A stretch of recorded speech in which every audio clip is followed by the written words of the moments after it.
Seja muito bem-vindo ao 2 Dedos de Teologia. Eu sou o pastor Iago Martins e você está nos escritórios do Instituto Schaeffer de Teologia e Cultura. E este é mais um Pergunte ao Pastor, o programa de respostas rápidas para perguntas curtas. Hoje, lá do Instagram. E se você chegou agora aqui nesse canal, considere clicar em se inscrever para você ficar sabendo sempre que houver vídeo novo. A gente tem vídeo toda terça e quinta-feira, mas às vezes tem vídeo outros dias. Assinando as notificações, você não apenas não deixa de perder os vídeos regulares do canal, mas como você fica sabendo se houver outras coisas, lives, vídeos que aparecem aqui de vez em quando. E ao clicar aí no gostei, você ajuda a levar esse vídeo mais longe dentro da própria plataforma do YouTube. Vamos fazer teologia se espalhar aí pela internet. Sem mais delongas, vamos para as perguntas de hoje. Você é anti-woke? Vamos lá, certo sentido técnico eu sou. Eu não sigo o que se chama de cultura woke, né? Que são geralmente as pautas sociais de esquerda. Pautas sociais de esquerda, geralmente são chamadas de cultura woke, então eu não sigo a cultura woke. Agora, o que eu acho triste é que existe uma neurose muito grande de movimentos de direita quando fala-se de cultura woke por dois caminhos. Existe uma cegueira dos próprios problemas culturais de quem não é woke. Você pode ser anti-woke e, mesmo assim, ser uma pessoa terrível, estar longe de Deus e seguir padrões culturais que são anticristo. Vou já dar um exemplo do cinema para te ajudar. E, em segundo lugar, existe um tipo de exagero de percepção do wokeismo aí no mundo. O que eu quero dizer? Deixa eu começar com o exagero e deixa eu passar pra neurose. Eu acho que dá pra dar o mesmo exemplo pra lidar com as duas coisas, se duvidar. Por exemplo, vê a galera da lacração. A galera que tudo tem medo de lacração no cinema, as lacrações. Você não pode ter uma personagem feminina forte, você não pode ter uma personagem feminina, ou então um negro em protagonismo, ou o que é que seja, o pessoal começa a ficar desesperado nas redes sociais. Ai meu Deus, isso é feminismo, por quê? Porque nenhum herói salvou essa mocinha. Ou porque é uma personagem feminina que tá aqui. E, cara, sinceramente, né? Por exemplo, o pessoal vê demônio debaixo da cama demais. Iago, mas há um cenário cultural em Hollywood? Claro que há, meu irmão, mas sempre houve. Hollywood não é a Nova Jerusalém. Os filmes que saem de lá, todos, sem exceção, tem mentira, erro, pecado envolvido ali. Ou você segue a perspectiva de alguns cristãos dos Estados Unidos, que é rejeitar completamente a cultura cinematográfica americana e não assistir filmes. Ou você entende que você está assistindo coisas que sempre serão imiscuídas a algum nível de verdade, pecado, beleza e feiura. Não tem pra onde ir. Se você só conseguir ver pecado e erro naquilo que parece de esquerda, e parecer de esquerda é personagens femininas fortes, negros e posições de protagonismo, ou o que é que seja, isso é bobagem, tá? Isso é frescura demais. O segundo problema, que me deixa meio maluco, é a galera achar que só tem problema nas manifestações culturais de esquerda. Aí o pessoal diz, olha isso aqui, olha o filme da Barbie, isto é um filme de esquerda, anticristão, pau. Deixa eu fazer uma pergunta aqui. Você faria a mesma manifestação de ódio ao The Expendables? Os Mercenários, né? É o filme de Brucutu. Você acha que o filme de Brucutu é cosmovisão cristã? Um monte de cara bombado, dando murro na cara, dando tiro e matando gente, não sei o quê. E vingança, e justiça com as próprias mãos, e violência. Isso é cosmovisão cristã? Os Brucutus dos Expendables é mais cristianismo do que Barbie? Porque se você achar que é, você já trocou o cristianismo por uma cultura direitista, por uma cultura conservadora, por uma cultura masculinista. Você ainda não entendeu o que é cristianismo, certo? Não entendeu o que é cristianismo. Sabe, o Velho Oeste. Vamos pegar aí o Western Spaghetti, né? Pega aí o bom, o mal e o feio esse. Pega os filmes do Fellini. Pega o Velho Oeste. Velho Oeste é mais cosmovisão cristã do que, sei lá, me diz aí um filme lacrador aí, o Gabriel Tula. Eu não sei. Um filme que o pessoal acusa de lacrar. Capitã Marvel? Acusam de lacrar Capitã Marvel? Eu não sei. Eu, sinceramente, eu não perco muito bom tempo, não. O filme de homens machões, matando as pessoas com armas e fazendo vingança com as próprias mãos, justiça com as próprias mãos, pegando mulheres fora do casamento, sei lá. Isso é mais cristão do que filmes que agora valorizam questões de libertação feminina, até naquilo que a gente como cristãos rejeita? Claro que não, gente. Esses filmes são todos anticristãos. Olha que loucura. São todos filmes que têm ideais que não representam o cristianismo. Porque o mundo secular não vai representar o cristianismo. O mundo secular vai representar os ideais do mundo secular. Então, como o mundo secular vai representar os ideais do mundo secular, a gente não tem como ficar olhando para o mundo secular e só ver os pecados de um lado do movimento político, do movimento cultural. Os wokes representam o cristianismo? Não. Mas os conservadores também não representam o cristianismo. Porque nós não somos fruto dos movimentos políticos. Nós somos uma outra coisa. Nosso reino não é de direita nem de esquerda. Nosso reino é de cabeça para baixo. É completamente outros valores, diferentes dos valores do mundo. Se você acredita que os valores de direita, da direita secular e dos ambientes culturais conservadores são os valores cristãos, você está dizendo que o reino de Deus é um reino desse mundo. E é representado pelos poderes seculares desse mundo, quando não é. Nós somos uma outra coisa completamente diferente, que claro, às vezes vai se manifestar politicamente de forma parecida com esse ou com aquele movimento. Eu sou um cara de direita, eu sou um cara conservador, eu sou um cara liberal, em um sentido econômico, eu sou tudo isso aí que a maioria de vocês que me seguem aqui são. O problema é essa amálgama profunda entre os ideais culturais do cristianismo com os ideais culturais de uma cultura do momento. Aí você fica neurótico. Então não pode ter uma crítica a uma deturpação do cristianismo em algum lugar, que aí vocês ficam loucos. Teve no The Last of Us, né? The Last of Us teve um episódio tinha lá uma seita, o cara abria a Bíblia e pregava a Bíblia, usava isso pra criar lá um grupo canibal. Vocês lembram desse episódio? O pessoal ficou, meu Deus! Ai, meu Deus, estão criticando o cristianismo. Ai, meu Deus, estão falando mal da igreja. Não, cara, estão falando mal de um tipo de deturpação do cristianismo que eu também falaria mal, certo? Um cara usar a Bíblia pra dominar as pessoas, pra controlar as pessoas, é altamente possível, porque isso existe à nossa volta hoje, e é altamente criticável. Se eu ficar me defendendo de todas as críticas justas que o outro lado faz contra mim, eu tô dando razão pro outro lado, poxa. O que é que eu preciso? Que eu, que sou conservador de direita, faça as críticas necessárias a mim, que sou conservador de direita. Que eu, que sou cristão, faça as críticas necessárias ao cristianismo, porque assim eu torno o outro lado menos útil e menos relevante. Até no sentido de guerra cultural e política, já que vocês gostam tanto de guerra cultural, é muito mais inteligente eu estar fazendo as críticas ao meu movimento do que apenas o outro lado está fazendo as críticas justas ao próprio movimento. Eu acho que essa cultura anti-woke e tal acaba sendo uma cultura muito ingênua, que cria um espírito de seita, um espírito de ficar trancado no meu próprio grupo e me deixa cego pros problemas que estão à minha volta aí e até em mim mesmo. Eu vou até abrir essa pergunta aqui, ó, pra ninguém dizer que é mentira, ó. Aqui, ó. Cadê a pergunta aqui, ó? Dá o zoom aí, Túlio. O pessoal vai ver a pergunta aí, ó. Or was working with her. Wait. Go back one. What do you say? As camisetas Insider são boas para usar no dia a dia em escritório? São maravilhosas! Estou usando a minha camiseta Insider manga longa, adoro essas mangas longas da Insider. E deixa eu começar aqui, ó, se você tá esperando, a brincadeira de vocês é ver quando é que vai entrar a propaganda da Insider. Deixa eu começar logo cortando aqui, ó, qualquer parada. Mês do consumidor Insider, 15% de desconto no meu cupom, dá pra chegar a 38% de desconto nos produtos Insider.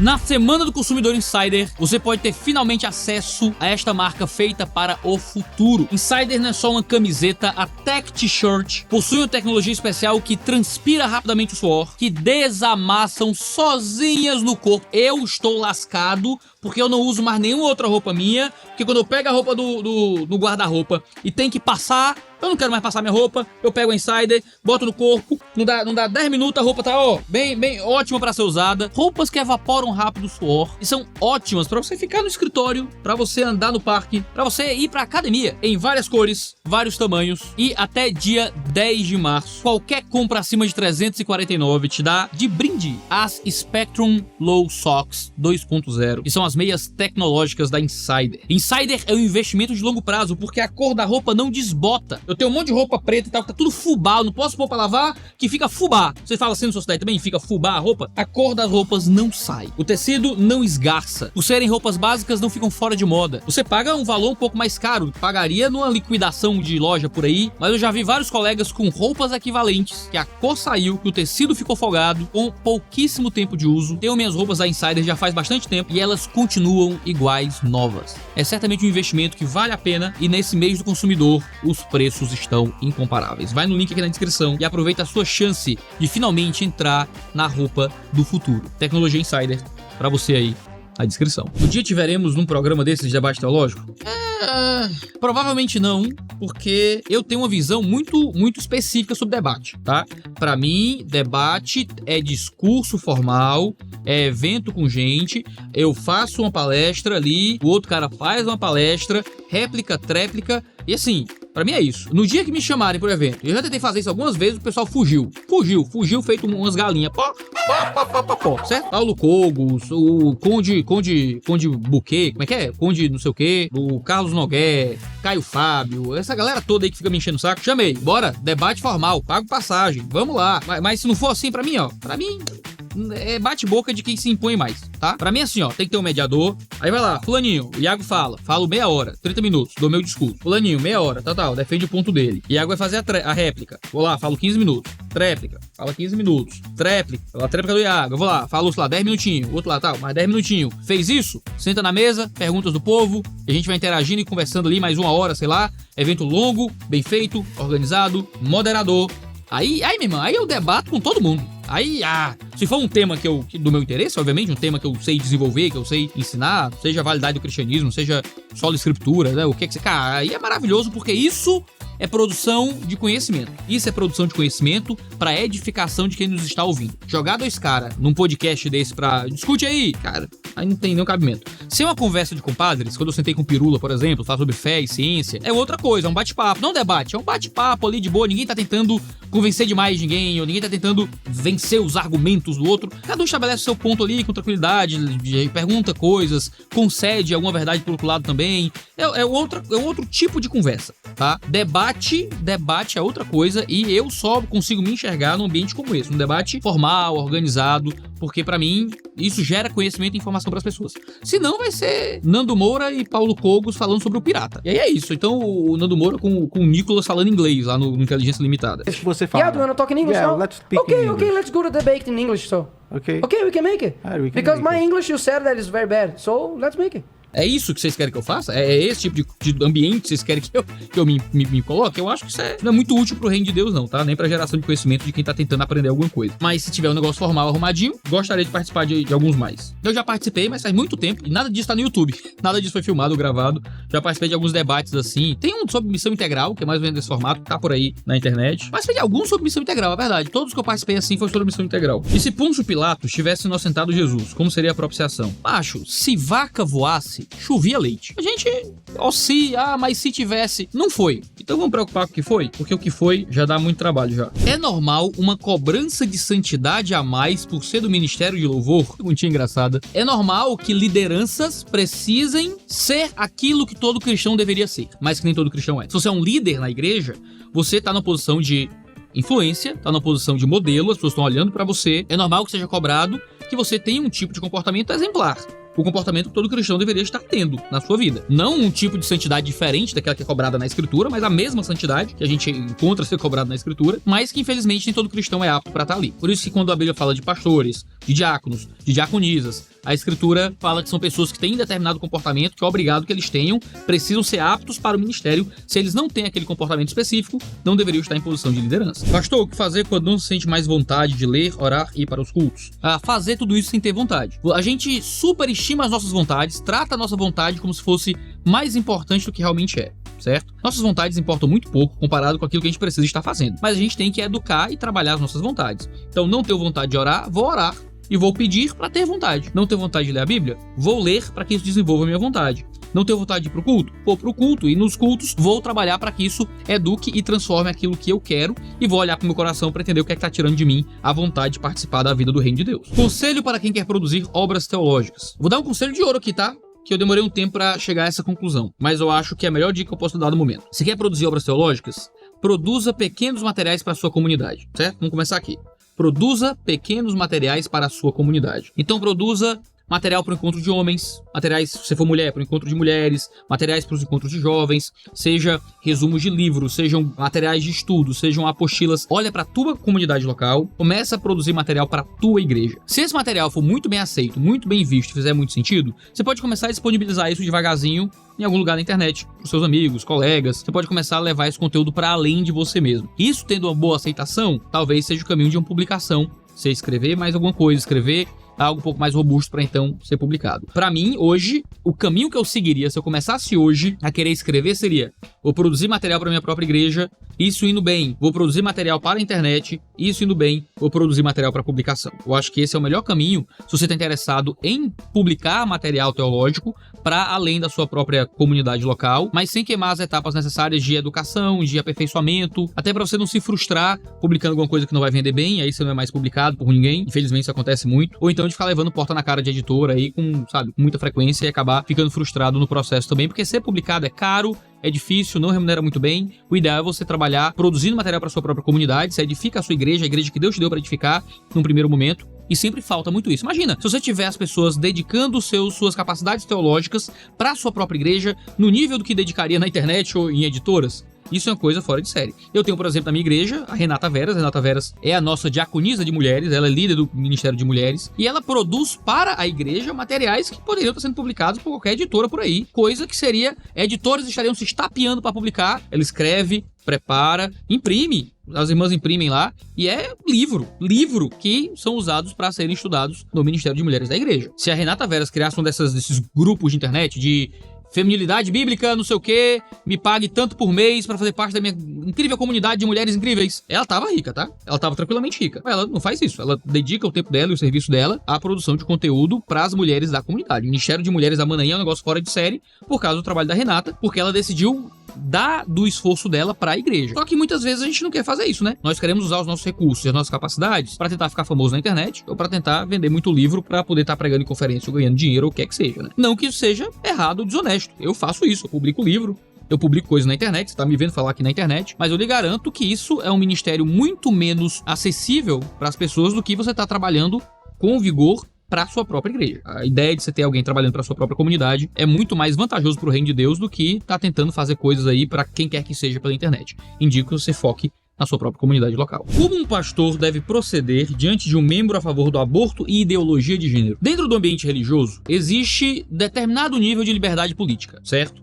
Por quê? Porque nós somos pessoas unidas em torno de Cristo Jesus e da obra de Cristo Jesus e da palavra de Deus. Então, nós não somos um partido. O que nos une não são as preferências políticas e ideológicas. O que nos une é sermos servos de Cristo Jesus, que seguem Cristo Jesus e se submetem a Cristo Jesus. Isso significa que, em muitas coisas que Cristo Jesus não falou a respeito, e cujas aplicabilidades da Escritura não falam diretamente, a gente tem determinado grau de liberdade nas nossas crenças e nas nossas práticas. Então, por exemplo, o que é que um cristão precisa pensar sobre a dolarização do petróleo? Você pode ter suas opiniões, mas existe uma série de liberdades aí. Ou o que é que um cristão deve pensar sobre monarquia? Ou o que é que um cristão deve pensar sobre o melhor modelo de votação, se é eletrônico ou em papel? Em tese, você não tem absolutamente nada na Escritura que defina quais são as suas crenças acerca de uma série de valores e de ideias econômicas. Muitas ideias econômicas e políticas vão ser apreendidas da existência, da natureza, da ordem do fato. E a gente vai olhar para essas coisas, interpretar essas coisas, claro que nunca de forma neutra, sempre a partir da palavra de Deus,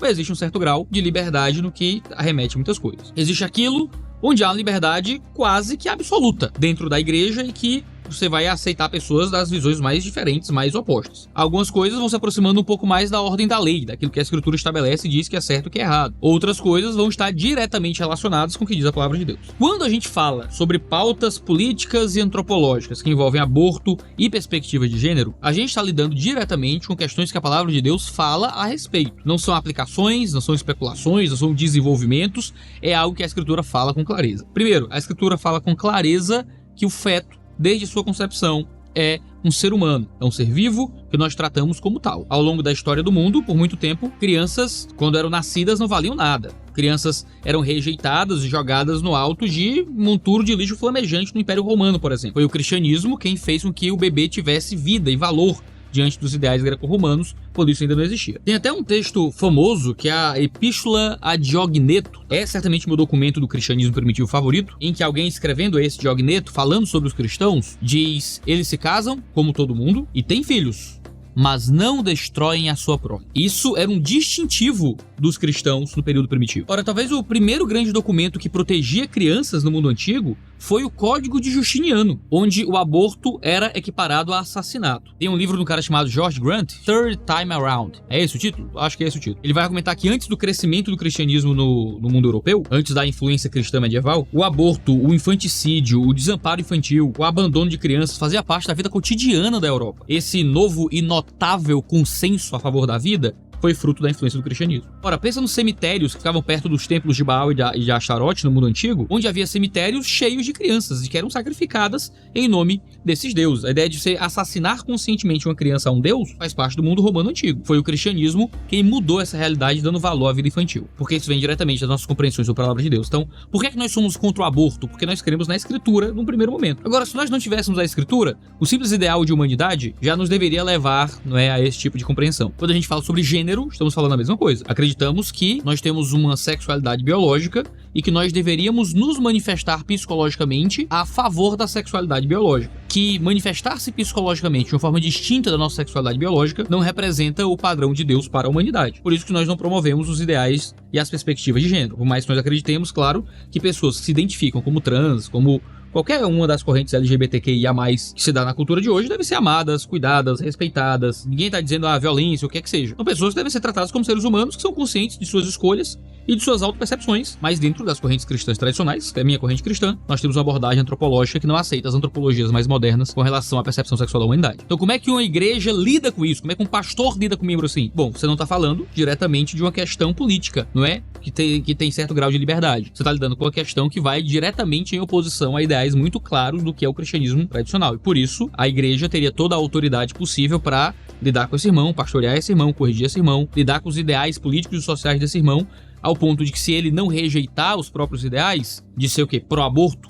ou alguma coisa assim, ele certamente não vai ser mais membro daquela própria comunidade. Ele vai ser excluído da comunidade porque ele não vai estar submisso aos ideais cristãos que regem qualquer igreja que seja tradicional. Por que a poligamia não é expressamente condenada na escritura? Porque a escritura não condena expressamente tudo que existe no mundo, tá? Tudo que existe de pecado e de erro. A escritura também apresenta propositivamente como as coisas devem ser, nem sempre descrevendo as coisas como erradas. Então, quando Deus cria Adão e Eva como um casal só, quando a noiva é uma só e Cristo é um só como noivo e noiva, quando é estabelecida a ideia de que um homem e uma mulher se unem num só casamento, quando todos os ideais de poligamia do Antigo Testamento nascem nos filhos dos homens, não nos filhos de Deus, na descendência de Caim, não na descendência de Sete, em uma cidade que foi fundada para ser uma cidade anti-Deus, você tem muitos indicativos que, na verdade, a poligamia foi tolerada no Antigo Testamento, mas não era aprovada por Deus de forma nenhuma. Iago, mas o Antigo Testamento gerenciava a poligamia. Sim, porque o Antigo Testamento gerenciava também atos que não eram corretos e bons, gerenciava também escravidão, por exemplo. Por isso que o livro de Hebreus vai dizer que a antiga aliança era uma aliança da carne, era uma aliança humana, era uma aliança